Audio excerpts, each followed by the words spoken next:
Hi guys, it is Tuesday, and like I said yesterday, I am going to start our new read aloud today, which is the third and final book in Magical Animal Adoption Agency. The Missing Magic is the title of this book. So when we left off yesterday, we learned that Oliver was the animal expert. And so chapter 1 of this book is called Oliver the Expert. So we are going to get started, and I'll show you a picture, and it looks like we have Clover, and in here it looks like she is cuddling up to Dippity, her little green kitten, and we remember that from the last book that we read when the witch tried to cast the spell on her, and then she ended up turning green.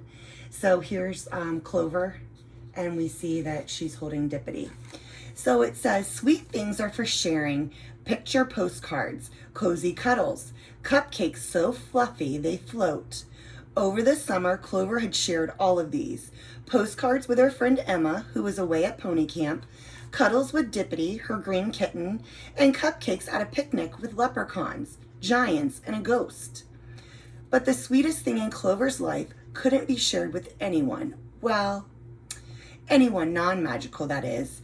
It was the secret of the Magical Animal Adoption Agency, hidden in the woods and filled with unicorns, fairy horses, and even an invisible flying puppy. Mr. Jams had entrusted her with his secret. He owned the agency and hired her as a volunteer at the start of the summer. Mr. Jams said that oftentimes non-magical people didn't know how to deal with magic, and so that was why Clover couldn't write to Emma about it or tell her parents. They knew that she was working at an animal adoption agency, and that was it. Sometimes she wished she could tell them. Mostly, she was happy enough to keep the secret to herself. Now, however, there was someone she had no choice but to share the agency with, and having him around was anything but sweet. Oliver Van Hoof was a magical animal expert. He had written the volume on enchanted eggs in the Magical Animal Encyclopedia, as well as 2 other volumes, even though he was only slightly older than Clover. Mr. Jams had invited him to examine a giant spotted egg at the agency, but it had hatched before he arrived. Inside was Picnic, the invisible puppy. Mr. Jams had insisted Oliver stay so he could observe the puppy and work on a new book about invisible animals. Plus, he'll be able to lend a hand, Mr. Jams had added. So far, though, he wasn't helping at all. Clover and Oliver were in the Tack Room, where the stable's supplies were kept, getting ready to start a new task. Mr. Jams had asked them to polish the unicorn's horns while he minded the front desk. Can you pass me a bottle of Stardust, Clover asked, and 1 bottle of moonbeams? Mr. Jams said we have to mix them together to make the polish. Oliver wasn't listening. He was scribbling words in his notebook. Out of sight, canines are usually winged, and canines are dogs. That's another word. A synonym for dogs would be canine. He paused. Out of sight is not right, is it? I suppose I could use invisible again, but I've used it 57 times in the first chapter alone. Oliver, the Stardust and moonbeams, prompted Clover. Oliver set down his notebook and pushed his glasses up his nose. Did you say something? Ugh, groaned Clover, getting the ingredients herself. The Stardust was easy to spot, twinkling brightly on the shelf just above the bridles. The bottles of moonbeams, however, were harder to find. Packed away in a dusty box, they glowed in varying degrees that matched their labels, from bright, full moon to pale crescent. 1 bottle shone with a slightly blue tinge, like a pool of clear water. Blue moon, its label read. Clover had heard of a blue moon before. Is that even a real thing? Why, of course, said Oliver, who was now peering over her shoulder. It is the second full moon in a single month, which is rare but predictable. If you are able to do the calculations, of course.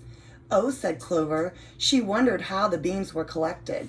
Oliver probably knew, but she didn't want another lecture. So instead of asking, she took a bottle of crescent moonbeams, which was the type Mr. Jam said they needed, from the box. Then she found a spoon and wooden bowl crusted with sparkles for mixing the polish. The cork on the Stardust was stuck in tight, but Oliver was writing again and was too absorbed to notice her struggling with it. Before Clover could remind him that he was supposed to be helping her, the bell in the front room rang. Package here, came the friendly voice of Cedric, the delivery man. Well, delivery, Centaur, to be specific. Package for Oliver Van Hoof. I guess Mr. Jams has stepped away from the front desk, Oliver said. Pushing his glasses up his nose, I'd better go get the package. It is for me. He gathered his notebook and quill. I wonder what it could be. But, started Clover, still trying to remove the cork. What about... Don't fret, I'll return soon. And with that, Oliver was gone. Clover couldn't believe it. He had gotten out of helping again. Yesterday had been the same. They were supposed to clean the big tank to prepare for the arrival of a hippocampus, a half-horse, half-fish creature. So there's a new animal there, a hippocampus, which is a half-horse and a half-fish. But just as the hard part, pouring the water in, he disappeared because he remembered a vital fact he had to add to his book, and he hadn't returned. This time he'd better, thought Clover. She tugged at the cork. Poof! Out it came, and a cloud of stardust billowed out too, covering her dress. She sighed as she brushed it off as best as she could. Luckily, the cork on the moonbeam slipped free easily. As Clover stirred the two ingredients together, lumps of stardust melted, and so did her annoyance. After all, how many times had she wished upon stars that she could be with animals? And now, here she was working with magical animals, and actually touching bits of stars. She couldn't stay upset when she thought about that. At last, the polish was ready. With a rag and the bowl of paste in her hand, Clover headed out of the tack room to begin the actual work. However, polishing the first unicorn's horn proved impossible. Plum, or Sugar Plumsy Wumsy, as he had been named by the princess who'd owned him, wouldn't lie down or stay still. And he kept trying to eat the rag. So instead of polishing his horn, Clover filled up his bucket with a generous helping of hearty oats and moved on to Sunny's stall. Trying to polish Sunny's horn was impossible, too. Sunny, or Smoochy Coochie Sunshine, was an especially small unicorn with long eyelashes. Supposedly, the princess who had owned him had tried curling them and poked one of Sunny's eyes. His left eye began to fill with tears. Whether it was from stardust that got into it or out of fear, she didn't know, but she couldn't possibly polish his horn if it upset him so. There, she said, gently patting his nose until he calmed down. Where's Oliver? Clover wondered. He should be back by now. Cedric liked to chat, but it shouldn't take that long to get mail from him. With a sigh, she moved on to Tootsie. Tootsie, or Tootsie Wootsy Wiggums, was triple trouble. Her horn was ticklish, and every time Clover touched it with a rag, Tootsie shook it. On the third try, the horn missed Clover by inches, and she jumped back just in time. The bowl of polish slipped from her hands and landed upside down on the stall floor in a sparkly, gucky mess. Ugh, cried Clover. I can't do this by myself. Oliver wasn't getting out of helping this time. She scooped up as much of the polish as she could, and she set the bowl down outside the stall. After giving Tootsie's nose a pat, she closed the stall gate. Then she stormed out of the stables and into the main hall of the agency. She was about to call for Oliver when she heard voices coming from the small animals room. She could hear Oliver, Mr. Jams, and someone else too. A girl. Oliver was helping. He was helping with an adoption. So I'm just going to go back and I'm going to show you a page of Clover trying to put that mixture on the horn there of one of the unicorns. So this, of course, is the stall, or one of the stalls. You see the horses that are in the stalls. But I wanted to tell you that a tack room, when I read it earlier, a tack room is usually a little room in a barn or a stable where they keep like saddles and they keep maybe the reins, some of the horse feed. So basically it's like a little shed, so to speak, but really a room inside of a barn where they can keep all of their supplies for the horses. So that's what a tack room is.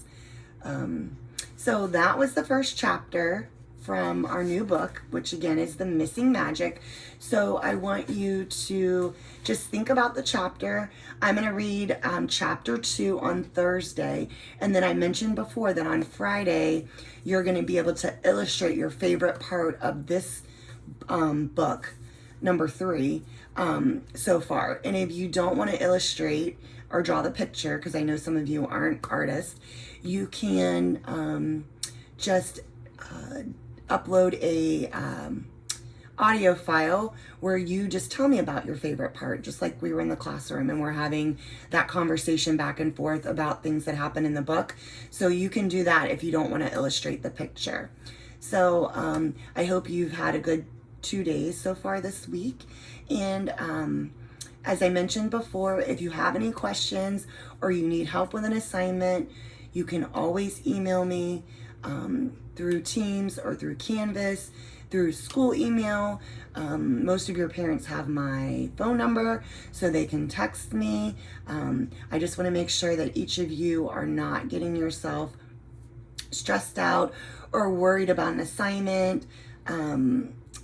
I just don't want that to happen. And today there were a bunch of emails that were sent out about missing science assignments, and I don't know where that came from. But if you're concerned about missing an assignment, just let me know and I will check those out for you. So again, I don't want you, now is not the time to be worrying about things that are so simple as this schoolwork and the distance learning. I really want you to just enjoy your time at home with your families, and I want you to stay safe, stay healthy, and just do the best that you can. And you know that I would never ask for anything but for your very, very best. And as long as you tried your hardest and you've put forth the effort, then that's all that matters to me. So, you know, I really miss not being able to be there with you and give you that instruction, because you know that I would never give you an assignment or ask you to do something without teaching you first. So I do thank your parents for helping you, and grandparents, aunts, uncles, whoever's been helping you with your schoolwork. I appreciate them taking my place. But again, if you need help with something, just let me know and I can arrange to give you that instruction. Right now, everything that we're doing other than the math should all be reviewed for you. So we're not learning any new skills or standards in reading, and we're not doing all of the science is stuff that you've learned in K1 and 2. So we're just building on what you already know. The only thing that should be new to you is the math and the data and the graphing. So if you have any questions or concerns, please have your parents reach out to me. Again, I miss you all very, very much. I hope to see you all soon. Please know that my heart is not full because I don't have the opportunity to see you every day, and there's a missing piece of it, and that missing piece is each and every one of you. So from my heart to your heart, I just want to let you know that I miss you terribly, and until we see each other again, stay safe, stay healthy, and know that I'm thinking about you. Good night, and I'll talk to you guys soon. Bye.